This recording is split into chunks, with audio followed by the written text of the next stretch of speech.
Shalom everyone, it's Messiah's Table coming to you live. So I just finished this piece. I think it's I don't know, 16 by 20, 24, something like that. I tried my hand again. I got some satin enamel, so I tried my hand at the cloud pour or a cloud pour. I didn't have satin enamel before for the cloud mix, but try to push in. Just bear with me because it's a tight area here, and I definitely don't want to drop this foam onto the painting. It's definitely not dry yet, but I don't see quite the fluffy clouds that cloud cells that I was hoping for.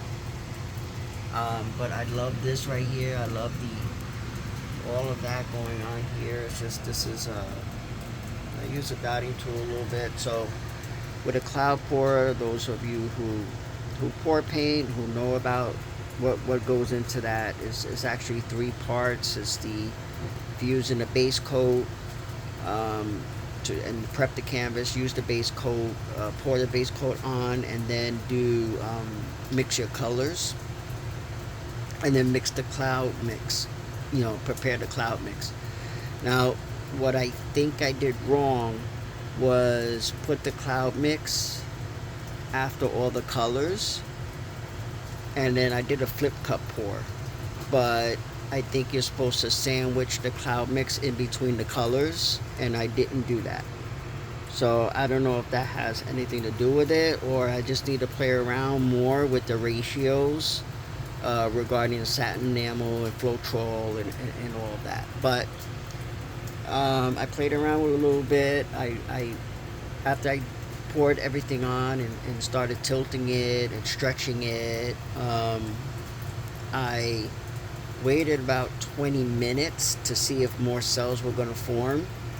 I left it alone, and then came back to it. Nothing really formed more than what it was, but I love it. I love the colors. I kind of played around with different kind of effects, and I used a straw also blow out a little bit, but I love up in here you do see some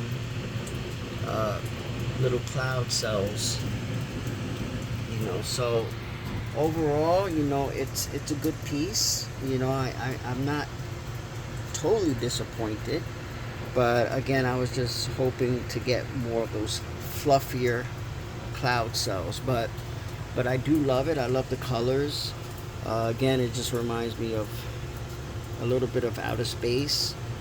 You got your light colors over on this side, over on the left, and going into your deeper colors here on the right. Just that, so I try not to lose the composition. This is a little bit of a bigger canvas. I'm not used to. I gotta get more used to working with bigger canvases. So obviously, if you're working with bigger canvases, you need more material. So just keep that in mind. You might have to up the ratios of Floetrol and everything else, especially the house paint, in order for it to stretch across the canvas when you tilt it and everything, and also the consistency of water and all of that, because if it's too thick, it definitely won't. No matter how much tilting you do, it's going to be very hard for it to cover the whole canvas. So I just wanted to share. I'll post it on Instagram and Facebook. And so I just wanted to share it again, so again, don't get discouraged, right?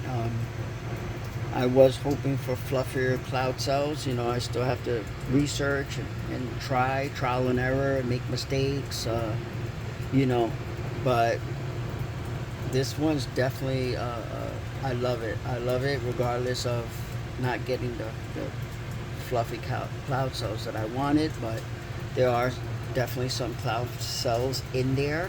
They're just not big, and so definitely don't get discouraged. I'm not discouraged.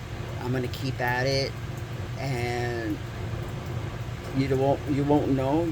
The only way you fail is if you don't try. That's what I say. So again, be blessed, be encouraged. Be blessed and be a blessing. Shalom.